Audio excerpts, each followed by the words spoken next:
So today is the last Sunday of 2023. I don't know what your tradition is when you cross from one year to another, but for me, I am very conscious about how I live my life in a sense of goals, and so I'm very goal-minded. I strive for not perfection, but I always strive to be better, a better person, a better as a church. How do we be better? That's always it's my DNA. How do we be better? How do we do better? How do we be better? How can we be better? And so I'm always looking in that way. The good thing with that is that makes things better. The hard part with that is I have really high expectations for me, my family, our staff, our church.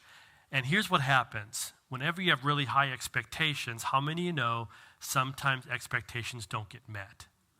Anybody relate to this? And so in my own life, like this year I was, we talked about reading the book of Proverbs, and I did a decent job in that. I didn't do perfect, but for the most part, I did it almost every day. I took notes, and so I felt like that was okay, but other areas I just felt like horrible, right? So I wanted to fast more. I didn't. I didn't do real great in that. I wanted some better prayer time and some alone time. I wanted more family time. I didn't do great at that. I have like a really exciting moment to share with you. As a matter of fact, today I officially made a new record. I have never reached 200 pounds before. Today I did it, right? So my goal this year was 185. And I'm like, 200, I've been working out. I've been watching what I eat, and so I don't, so my wife says, she's like, babe, it's just muscle. Like, you say that all the time. It doesn't work. Anyway, but thank you. And so for me, like when I start facing like expectations in my personal life and they don't come through, or expectations with God, one of the temptations for me is I just want to quit. I'm just like, you know what, sometimes I respond when an expectation doesn't come through like I wanted it to. Even if it's a friendship or relationship, I just want to be like, I want to give up on it completely and just go the other way. And that's one of several dangers, honestly, with not dealing with expectations correctly. And we're going to face that, really face that in the message today, and just talk about how do you deal with an expectation that wasn't met, that you were disappointed in. What's some dangers to it? Even when I did marriage counseling, the number one issue that I've had with married people is an unmet expectation, over and over again. It is, I expected him to be this or do this, or she, or I expected her to be like this, or I expected her to respond this way. It's the number one issue that I deal with in marriage counseling, is an expectation that wasn't met. And then out of that comes bitterness, resentment. It comes a sense of, I'm not going to offer grace anymore. I'm not going to give empathy or compassion. Sometimes when I meet with a marriage couple, at that point, the marriage is already done. They've already given up on their marriage. I feel like we've dealt with expectations with God. And we talked a lot about that this year, how we have to really be careful what we expect from God, but sometimes we can expect God's that maybe expected less difficulties, or people to be more kind, or maybe I expect, here's one. I expect the church to be like this. Anybody been like that before, right? Or I expect a pastor to act like this. And so expectations, how do you deal with that? Can I just help you real quick? And part of the problem with not dealing with expectations correctly is it becomes a vicious cycle. And so if you're looking for a church that meets all of your expectations, like I can just tell you, you're never going to find it. And what can happen is you can start just chasing right from one church to another, to another, to another, and like you'll never find a place that's going to totally meet what you want, what you need, because we're all imperfect, right? And so, like, there's this thing that happens. It can happen, same thing in a marriage. You can go from one marriage to another, to another. You can go from one friend to another, to another. You can go from one job, one to another, because the cycle keeps going, and you keep expecting the same things without working through them. It's a dangerous, dangerous path. Sometimes you expect people to act a certain way, and they don't. Do we expect them to respond a certain way, and they don't? Do we expect certain thing out of our friends? Like we expect like a friend to do this. The problem is that they don't know that they're expected to behave that way, right? Like how many been on that side? Like when someone said to you, well, you're my friend, I thought you would do this, and you're like, I didn't know that's what you wanted from me. If you would have told me that up front, I would have said this isn't going to work, right? Like the friendship thing probably isn't going to happen. So the other part that happens a lot when we go through expectations is we can be very quick to go from I expected an individual to do this, they didn't do it the way I expected, and then the next step that we can often be guilty of is we can assume why they didn't do it the way we thought they should. Come on. How many of you assumed somebody did something without you really knowing why they did what they did? Everybody? Right? It's easy to jump to conclusions and start assuming that we know their motives, we know their thoughts, we know their ideas, and then we base our whole life based upon what we think they were doing. It's a dangerous, dangerous, dangerous path. The Bible's filled with it, but the story I want to talk with specifically today is the story of Naaman. Naaman, you can find it in 2 Kings chapter 5. And if you want to turn in your Bible with me, there's a Bible. If you don't have one with you, there's one in front of you. A gray one should be in front of you. And it's on page number 453 in the gray Bible in front of you, 2 Kings chapter 5. And we're really going to hang out here. I will paraphrase some ideas and concepts, but this is where we're going to stay for today. And just talk about Naaman, what he went through, how he dealt with an expectation, and what are the dangers that can happen. So let's just walk through this together. Again, page 453. Now Naaman was commander of the army of the king of Aram. He was a great man in the sight of his master, highly regarded. But because through him the Lord had given victory to Aram, he was a valiant soldier, but he had leprosy.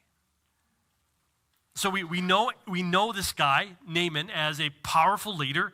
And the crazy part is he's not even an Israelite. Isn't that? Think about that for a moment. Like he's a powerful leader. He is someone that is well known.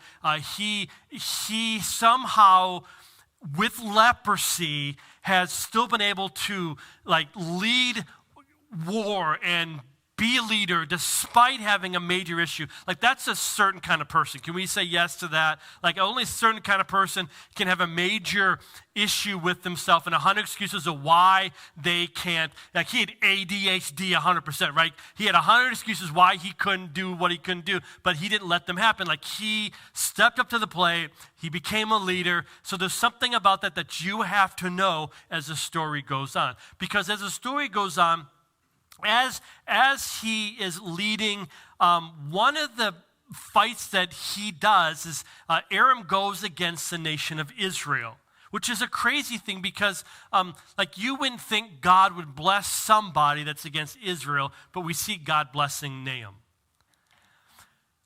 In the relationship of fighting this war, something happens where he gets a slave girl from Israel, and he brings her to his home. Even if that's culturally normal in that time, like doesn't that reek to anybody else? Like you're like, what? God, are you good for what? Like, so he takes a slave girl, he's at war, he takes her, but we can infer that he must do something, or him and his wife must treat her with so much respect or honor that she actually says to Naaman, hey, you know what? Back in my hometown, you know the place you took me from? In Samaria, there is a prophet there that heals people. And if you go to him, he will heal you. Like, we don't know what happened with their environment, but we can all pretty safely assume that he had shown himself honorable even with her. True? This really major setup stuff happening. So Naaman, Naaman leaves. He takes with him 10 talents of silver, 6,000 shekels of gold. Let's just say he's wealthy. 10 sets of clothing.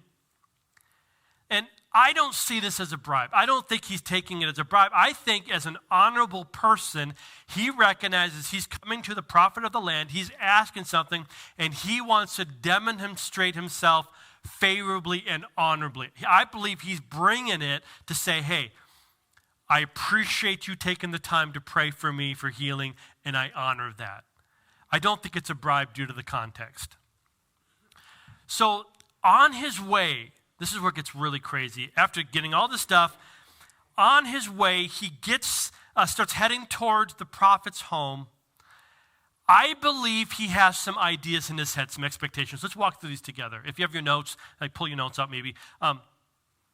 I believe at a minimum, he's expecting the same honor that he has given to the prophet by bringing him the stuff and by going to his house, by not summoning him, say, prophet, come and see me. The same honor that he has given to the prophet, I believe he's expecting that in return. I believe that. I also believe that he expects to either be healed or if for some reason the God of Israel can't heal him, that the prophet will say, listen, I wish I could heal you, but I can't. That's honorable. That's not what happens at all. So what happens? And moving down to chapter 5, verse 10, here's what happens. Elisha, the prophet, sends a messenger to him. And here's what he says. Go, wash yourself 7 times in the Jordan, and your flesh shall be restored, and you will be cleansed. Let's walk through it. The prophet doesn't even have the decency to meet Naaman himself. Can we see this? Like, come on. The pastor didn't even show up. He sent the associates. Right? I'm the biggest giver in this church, and like the pastor didn't even show up. That doesn't happen, I know. But just put yourself in those shoes, right? So, like the prophet doesn't even show up. He sends somebody else. Total disrespect. A total lack of honor. Not only does he do that, he says, hey, you know what? Not only am I not going to show up, I'm not going to meet you face to face. I'm going to send somebody else. I'm not only going to do that, but instead of like having my associate pray for you to be healed, I'm actually going to send you to the dirtiest creek in the area, and you're going to, dunk yourself 7 times in the most filthy creek in the area, in the river in the area, right? Are you with me? You're a prestigious person. You're a person of honor. You have led your life with integrity. You've done everything you can do. The prophet snubs you by sending his associate, and instead of placing his hand over you to pray for you, like he sends you off to the dirty river. Come on, how are you going to respond? Expectations not even close to being met. How did Naaman respond? 2 Kings chapter 5, verse 11. Naaman went away angry. How many would be angry? Yes, 100% this guy for sure. Yep. Naaman went away angry and said, I expected that he would surely come out to me and stand and call on the name of the Lord his God. And he'd wave his hand over the spot. He doesn't going to touch leprosy. He might get it, right? So he'd wave his hand over the spot. He'd cure me of my leprosy. And then furthermore, if he's not going to do that, verse 12, are not Abarna and Pharpar, the rivers of Damascus, better than all the waters of Israel? Can't I wash in them and be cleansed? What are you doing? It's not even logical. So he turned away and left in rage. He expected something. He expected to be treated like he had treated other people. He expected them to at least think about his leprosy. He expected some things. And then maybe the worst, like Abana and Pharpar, they're both rivers, very clean rivers. They come out of the hills of Damascus. If the snow falls, it's clean. Have you been to Colorado, right, or something like? You ever wanted? Well, I guess some places in the UP very much the same, Lake Superior waterfalls. But like sometimes you just want to drink the water, but everyone said don't do it because it's not just because it looks amazing doesn't mean you can drink it, right? So that's what he's thinking. If you look at the Jordan River in Israel, at a springtime, it's fast flowing and moving rapidly. When it does, it's picking up all this stuff around it. So in the summertime, it is almost muddy and really can almost be stinky at times. Like that's exact opposite. So there's like this one thing after another. He says, hey, I'm done. Chapter 5, verse 11. He turns away. He's often rage. He leaves. Why is he angry? Think about that for a moment. Like, why? Why are you angry? He felt disrespected. He felt like he wasn't being honored. Maybe he was embarrassed. Could that be it? He brought all the stuff. He brought people with him. He carried silver and gold and clothes. He exposed himself in a vulnerable situation. He had already defeated Israel once before. Here's this mighty warrior, this mighty leader. He humbles himself and he goes to this prophet. Like, could that cause anger? Yeah, absolutely. Embarrassment, maybe. Maybe he felt mocked, belittled, like you're not even worthy of the person, the prophet to show up. I don't know. He left. And this is what's really difficult. At this point, church, this is so important. A lot of you know the end of the story, but don't go to the end yet. Because by this point, an unmet expectation, a disappointment, cost him a miracle. You need to let that sit in for just a moment. Don't go to the rest of the story, because at this point, if the story ends, his resentment, his bitterness, his hurt, his embarrassment just cost a miracle. What do we do when people disappoint us? What do we do when the expectations that we have are not met? How you respond, in many cases, will make the difference between a miracle and God moving in your life and running away from the plan of God for your life. It can make all the difference.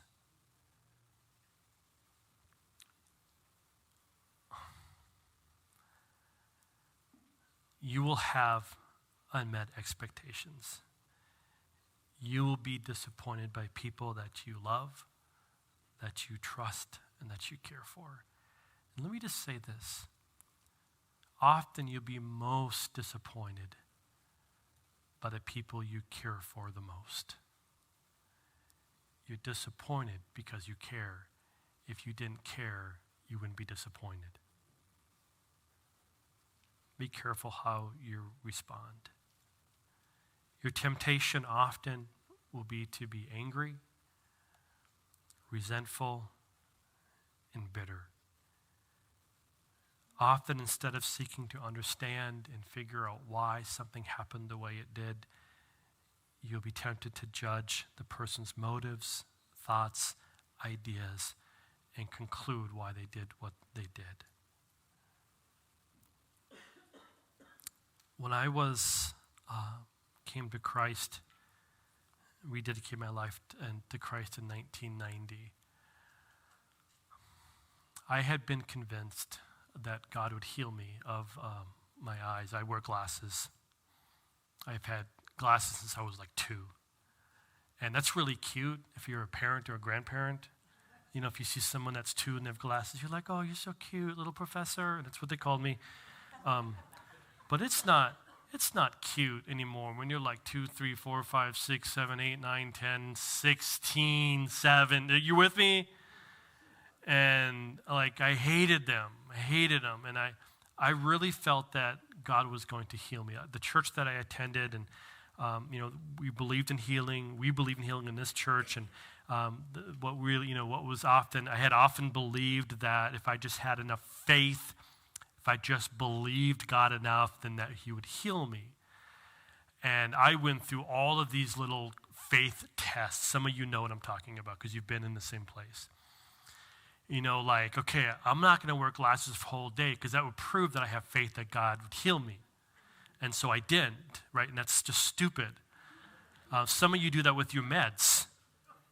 And you go off because I don't have faith in that. Can I just say that's stupid? I'm going to get in trouble. All right, so moving on. So I really believed that God was going to heal me. And I would fast, and if I just fast more, then he'd heal me. If I prayed more, he'd heal me. At one point, my parents bought my glasses. At one point, I almost smashed my glasses. And they're not cheap, right? I almost smashed them, believing that would prove to God that I had faith. And it nearly just shook me because I had an expectation on God that if he was really God, that he would heal me if I kept asking him. And it really shattered my relationship with God in so many ways, because out of that, I became bitter, resentful, hurtful, like God doesn't love me, why can't I live up to his expectations? Anybody relate to this at all? And so maybe that's not your story with God, but I think we all have a story, even with our faith. We expected God to do this or that. We talked a lot about this last year, about our misconceptions with God, our misidea of what Christians should go through or shouldn't go through. If you're new, just listen to all the messages last year, right? Let's go to YouTube and rewind them all, because there's a lot we talked about with that last year. But that's something that we have to work through. How do you deal with that? So be careful. In marriage, expectations, a long day. You expect your spouse to be patient with you. And as soon as you walk in the door, they're like, hey, can you do this? And immediately, unmet expectation, and you kind of fly out the handle, or you're angry, or you jump to conclusions, and they don't care about me. If they cared, they'd know how long of a day I had, and they don't really care. Right? So no one relates to this, I know. It can happen with your children. And you expect them to take the garbage out and clean their room, somebody.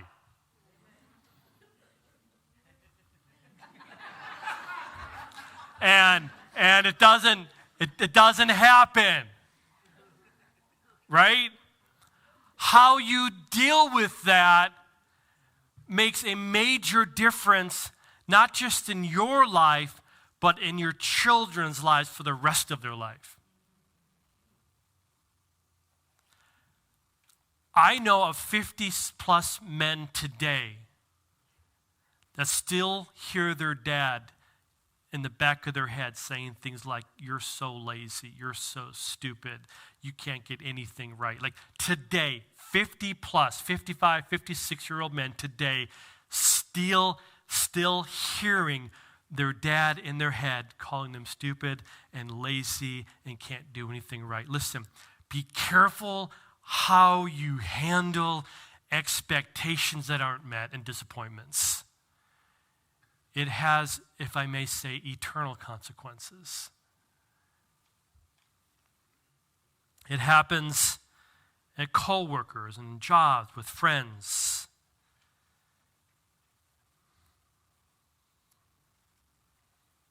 It happens with yourself.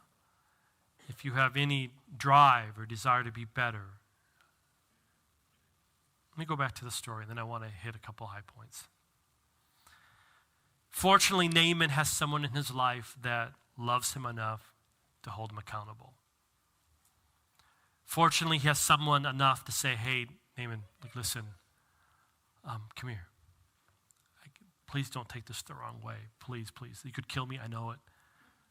But out of love for you, let me just kind of ask you a question, right? It's like someone does this to him. Pick up the text. 2 Kings chapter 5, verse 13. Naaman's servants went to him And listen how they called him. My father. Honorable, respectful. My father. If the prophet had told you to do something great, you're a great man, you would have done it. How much more then, when he tells you, wash and be cleansed? Aren't you thankful for friends that love you enough to keep you accountable? To hold you for things that you've said or have done or have acted in a way that says, hey, my friend, listen, I don't think this is a good idea. Verse 14, so he went down, he dipped himself in the Jordan 7 times, as the man of God had told him. And his flesh was restored and became clean like that of a young boy. I can't help but get over the fact that Naaman almost lost a miracle. He almost lost a God moment. Simply because an expectation wasn't met. Because of an unmet expectation, Cain kills Abel. Because of an unmet expectation, Moses in anger strikes a rock with his cane or his stick. And God says, hey, because of what you just did, you will not enter the promised land with the people of Israel. Because of unmet expectations for the Messiah, the whole nation of Israel didn't get saved. They completely missed out on Jesus coming, all because they had expectations that were inconsistent with what God said. And they allowed those expectations to rule and to reign their lives, causing anger and bitterness and resentment. So how do I handle unmet expectations? How do we go forward with that? I'm going to give you just 5 things, and then we'll close. Number 1, I think you have to expect to be let down. Right? Can we just say that? From the most beautiful people you know, the most godly people you know, the people that you care about the most, as human beings, just know that people will let you down. Expect to have unmet expectations. That's something you can expect every time. Number 2, when someone disappoints you, when there's an expectation that didn't come in your life, in your work, at your church, in your community, wherever, in your marriage, with your children, with your parents, whatever it is, like it's okay to grieve the sense of loss that you have. Like the Bible never says that you should fake feeling disappointed. Like the Bible never says that when someone hurts you or wounds you or like something happened like you expected. Like you're not supposed to cover that, right? Like Jesus was very emotional. When Lazarus dies, he weeps. So like it's okay to grieve when something happens in your life that isn't expected, it isn't what you wanted to happen, there's a disappointment, like it's okay to grieve that. So don't fake it till you make it. Grieve, it's okay. Number 3, but when you grieve, give yourself a time limit of how long you will allow the disappointment to be in your heart. Are you with me? Like, it's okay to grieve something for a day or 2 or something that hurt you, someone wounded you, someone didn't do something you expected, someone did something you didn't expect. Like it's okay to feel hurt because it's real. Like, but no, tell yourself, hey, I'm going to allow this to happen. I'm going to be aware of what's going on, but I'm not going to let it stay more than a day or 2 and then I'm going to move on. Like it's important, it's vital. And let's get to my point a little later, but it's vital that you don't stay with a hurt, a missed expectation, a disappointment, that you don't just allow it to linger in your heart because it will build up a wall of what do you call that? What'd you say? Oh, hurt, right? It'll build up a wall of, bitterness is the word I'm looking for. Bitterness, resentment, that will totally remove you from the relationship both vertically and horizontally. Number 4, check your mindset. Could I have missed something? No, right? Check your mindset. Did you go into the situation with really an expectation that you never should have had. Isn't it the problem 99% of the time maybe? That we have an expectation that really we didn't really have the right to have that expectation? Like, should I really have expected God to heal my eyes like I thought he should? Should I really expect certain things from my wife that I want her to do, or certain things from certain friends that should behave certain ways? Like, do I have the right to expect that? Like, evaluate. Check your heart. Check your mind. Number 5, take it to God. That's always wise advice, isn't it? Like 100% of the time, I don't know what to do. Take it to God. Grieve, process it. Take some time and say, God, can you just search me? Like, we're so clear, like God's ways are not our ways. His thoughts are not his thoughts. So God, would you help me to understand? Help me not to get bitter and resentful. Help me to walk through this. Number 6, talk to a person that you can trust or get godly counsel. If you're still wrestling with this, talk to somebody. I'm so thankful for the people in my life that I get to share disappointments with and hurts with and things that didn't go like I expected they should or would. And, this is just so crazy. When you're in the middle of unmet expectation, you're in the middle of a disappointment, you're so involved in that sometimes you can't see clearly, right? Because there's such high emotion. But when you can take somebody that's not emotionally in that and ask them about it, isn't it amazing how much clearer they sound? Like, you sound so smart, right? Are you with me?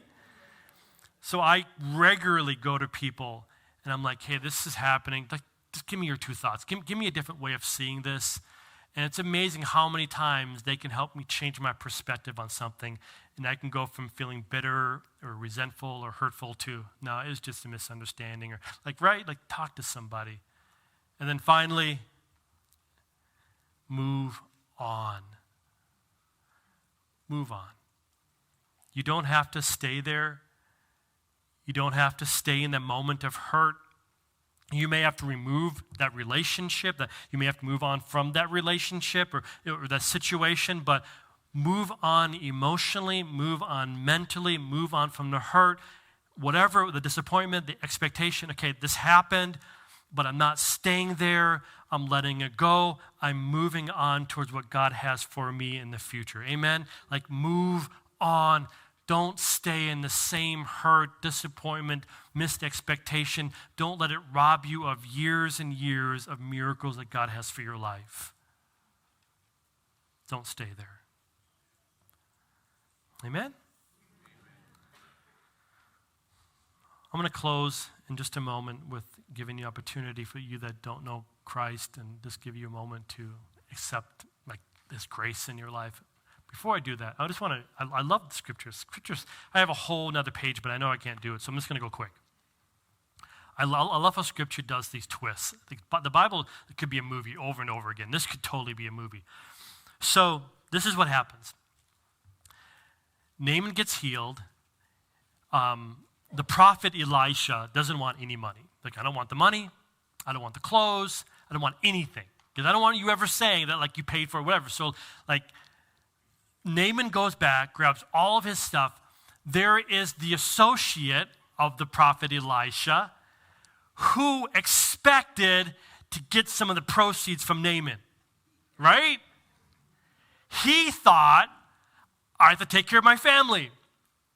I've been serving you. I've been helping you, Elisha. He thought he should get some of that. Expected it. When Elisha tells Naaman to go back, the servant says, oh, no. I'm going to deal with this. So the servant goes after Naaman and says, hey, Naaman, listen. Elisha told me to tell you that there's a couple other people that just came and they need a couple chains of clothing and some money. So not a lot. He got just a little bit. And so Naaman's like, okay, yeah, absolutely. Of course. So he gives him a couple changes of clothes, gives him a little bit of money. And he actually has one of his people take Elisha's co-worker, whatever, associate, and they take him near the house of the co-worker of the associate. And the guy grabs it. He takes it into the house. Naaman goes along his way. Elisha comes back and says to the associate, hey, why did you do this? Why did you force what you expected to come to pass? Why did you force it? Like, you with me? You expected it, didn't happen the way you wanted it to. Why did you take it into your own hands? And this is the crazy part with this story. The very leprosy that Naaman was healed from, the very leprosy that caused bitterness and resentment from expectation that didn't go right, repentance, getting healed, that very leprosy is the very leprosy that the servant of Elisha picked up. I just want to suggest to you that we need to be very, very, very careful how we deal with unmet expectations and disappointments in our life. Very careful.